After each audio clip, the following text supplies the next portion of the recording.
हाँ अजय जी क्या कहना चाहे, थोड़ा छोटे में जल्दी से। मैं बस ये कहना चाह रहा हूँ, इन्होंने कहा कि रामचरितमानस में कुछ कुछ चीजें आपत्तिजनक है, उसको हटाइए या उसकी त्रुटि कीजिए। ये होते कौन है बोलने वाले भाई?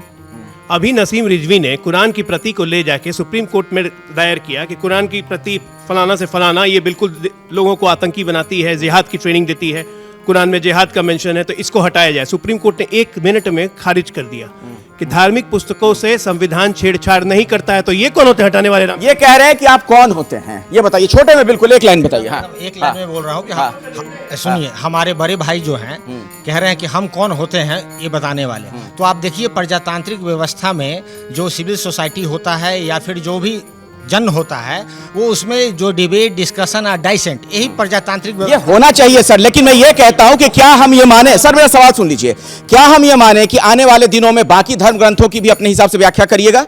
रामचरितमानस की जो इस तरीके से व्याख्या आप लोगों ने की है, बाकी धर्म। क्या आप स्टैंड अप इंडिया योजना के तहत 1 करोड़ का लोन लेकर अपना खुद का बिजनेस शुरू करना चाहते हैं? तो फ्रीडम ऐप को डाउनलोड करें और इसकी पूरी जानकारी अभी प्राप्त करें। के ग्रंथों की व्याख्या करेंगे, वहां की त्रुटियों को भी सामने लाएंगे। मैं मानूं ये बात? देखिए, हाँ या ना में जवाब दीजिए ना। मेरे शब्दों को ध्यान से सुनिए। मैंने लिखा है क्लासिकल राइटिंग्स। क्लासिकल राइटिंग्स कोई भी हो, अगर त्रुटियां हैं तो उस त्रुटियों को प्रजातांत्रिक व्यवस्था में जो संविधान हमारा, तो कुल मिलाकर इनकी बातों का सीधा अर्थ निकल रहा है कि ये अपने बयान पर कायम है, रहेंगे, नहीं हटेंगे उस पर से। क्या ऐसे में शिक्षा मंत्री को पद पर बने रहना चाहिए? देखिए, शिक्षा मंत्री पद पर बने रहेंगे नहीं रहेंगे, ये आदरणीय राष्ट्रीय अध्यक्ष ललन सिंह जी ने स्पष्ट किया है कि तेजस्वी जी को इस पर सोचना है और उस पर बात रखनी है। जहां तक है राजनीति और राम और राष्ट्र, इन तीनों को मत मिलाइए। मानस की अपनी विवेचना है, उसके अपने अलग मर्मज्ञ हैं, वो एकेडमिक डिस्कोर्स में आप कहीं ले जाते हैं, वो एक अलग प्रश्न है। लेकिन अगर इस तरह से मानस पर इस तरह की टिप्पणियां करने लगेंगे सार्वजनिक जगह पर जाकर के, तो कई लोगों की जो आस्था है, बहुत लोग उसको गाते हैं, गुनगुनाते हैं, पाठन करते हैं।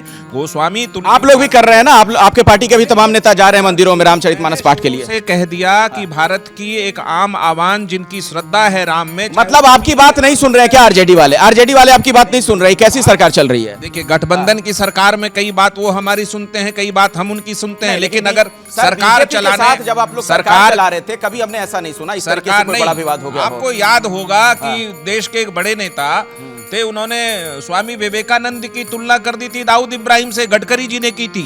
उस समय थे भारतीय जनता पार्टी के साथ, तो उस समय भी ऐसी स्थिति होती तो आप है। भी साथ रहेंगे, मतलब नूरा कुश्ती है, रहेंगे सरकार में साथ रहेंगे। टीवी डिबेट में जो निर्णय राष्ट्रीय अध्यक्ष, माननीय मुख्यमंत्री और बड़े नेताओं को करना है, आपके मन की बात तो कुछ होगी सर। रामचरितमानस का पाठ आप भी करते हैं, आप भी उसके प्रति। मेरी स्पष्ट मान्यता है कि जो माननीय मंत्री जी ने कहा है वो गंभीर आपत्तिजनक है, उनको बचना चाहिए था इन चीजों से, और इनको वापस बचना तो छोड़ दीजिए, कह रहे हैं कि कायम है, आगे भी बोलेंगे। वो तो देखिए ना, इनके पास तो कुछ और भी लाइनें हैं, चौपाइयां तमाम लेकर आए, दिखा दीजिए सर जरा। एकेडमिक डिस्कोर्स को अगर पॉलिटिकल डिस्कोर्स में बदलना चाहते हैं तो फिर राजनीति और राम और राष्ट्र तीनों घालमेल हो जाएगा, इसको अलग करिए। मेरी मानना है कि राम और, सुन रहे हैं, आपकी सहयोगी पार्टी है, हमारे सहयोगी पार्टी हैं, और हम अच्छे सहयोगी के नाते जो है अच्छी बातें बताना चाहिए जनता के सामने और लोगों को भी। मतलब ये अच्छी बात बता रहे हैं रामचरितमानस की व्याख्या।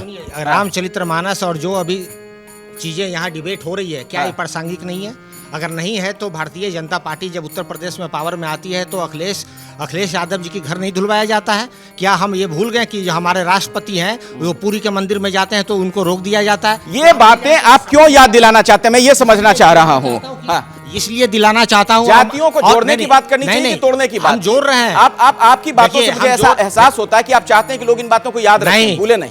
याद की बात क्या है, हम तो बोल रहे हैं कि जो खामियां हैं, जो माननीय चंद्रशेखर जी ने जो उठाया है, वो खामियां आज भी रेलिवेंट है। तुलसी, ठीक है, अभिषेक इसमें कुछ जोड़ना चाह रहे थे आप? हाँ, देखिए अखिलेश, हो क्या रहा है इस सारे विमर्श में, जो सबसे बड़ी नुकसान हो रहा है, जो क्षति हो रही है, वो रामचरितमानस का जो संदेश है, जो बचपन से हम पढ़ते हुए बड़े हुए हैं, और हम ही नहीं हैं।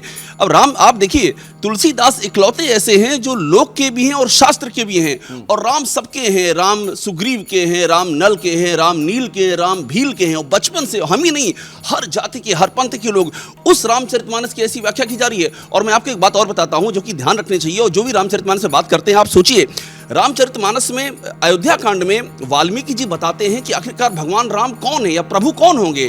तो उसकी शुरुआत ऐसे कहते हैं कि जाति धर्म धनु धर्म बड़ाई, प्रिय परिवार सदन सुखदाई। ये सारी चीज, जाति धर्म परिवार प्रिय, और उसके बाद वो लिखते हैं कि सब तज तुम ही रही, उर जाई तेह के हृदय रहे रघुराई। जो जाति धर्म पंथ सबको छोड़ रहा है, जो अपनी संपत्ति का लोभ त्याग रहा है, प्रभु उसके हैं। उस रामचरितमानस के विमर्श को ये लोग कहां लेकर के आ रहे हैं। और एक बात मैं और कहूंगा, चूंकि नारी की बात हो रही है, आप सोचिए मैथिली शरण गुप्त को पढ़ते हुए हम आप बड़े हुए हैं। मैथिली शरण गुप्त, राम का आदर्श ये था कि जिस कैकेयी ने श्राप दिया और उसके चलते वो 14 वर्ष के लिए वन में गए, उस कैकेयी के लिए राम जी कहते हैं कि 100 बार धन्य वो एक लाल की माई, जिस माई ने जना भरत सा भाई। पागल सी प्रभु के साथ सभा चिल्लाई, 100 बार धन्य वो एक लाल की माई। वो कैकेयी को कहते हैं कि 100 बार धन्य वो एक लाल की माई, जिस माई ने जना भरत सा भाई। राम का इतना महान आदर्श है। अयोध्या कांड में खुद तुलसीदास जी लिखते हैं कि जाति पात धर्म इन सबको छोड़ करके जो उनका होता वो उसके होते हैं। उस विमर्श को राम को जातिवादी बताना, राम को शंभुक के साथ जोड़ना, राम को जो प्रक्षिप्त अंश हैं जो बाद में जोड़े गए हैं उनके आधार पर व्याख्या करना, आपकी राजनीति सज जाएगी। लेकिन आप इस देश की उस दलित शोषित वंचित जनता का बहुत बड़ा नुकसान कर रहे हैं। जो राम को जीती आज भी राम उसके हैं। मैं अभिषेक आपके पास भी, सर मैं आपके पास आता हूं, इसका जवाब लेता हूं। क्या आप स्टैंड अप इंडिया योजना के तहत 1 करोड़ का लोन लेकर अपना खुद का बिजनेस शुरू करना चाहते हैं? तो फ्रीडम ऐप को डाउनलोड करें और इसकी पूरी जानकारी अभी प्राप्त करें। जैसे ही घड़ी का काटा दोपहर 2:30 पे आए, बबीता जी का दिल सास बहू साजिश के लिए मचल जाए। और ये है इनकी बहू, पूरे दिन ऑफिस की टेंशन हो जाए गॉन जब ये करें अपना फेवरेट शो फ्री टाइम पे ऑन। इनकी तरह आप भी देखिए अपना फेवरेट शो अपने टाइम पर और डाउनलोड कीजिए एबीपी लाइव ऐप अपने स्मार्ट टीवी पर।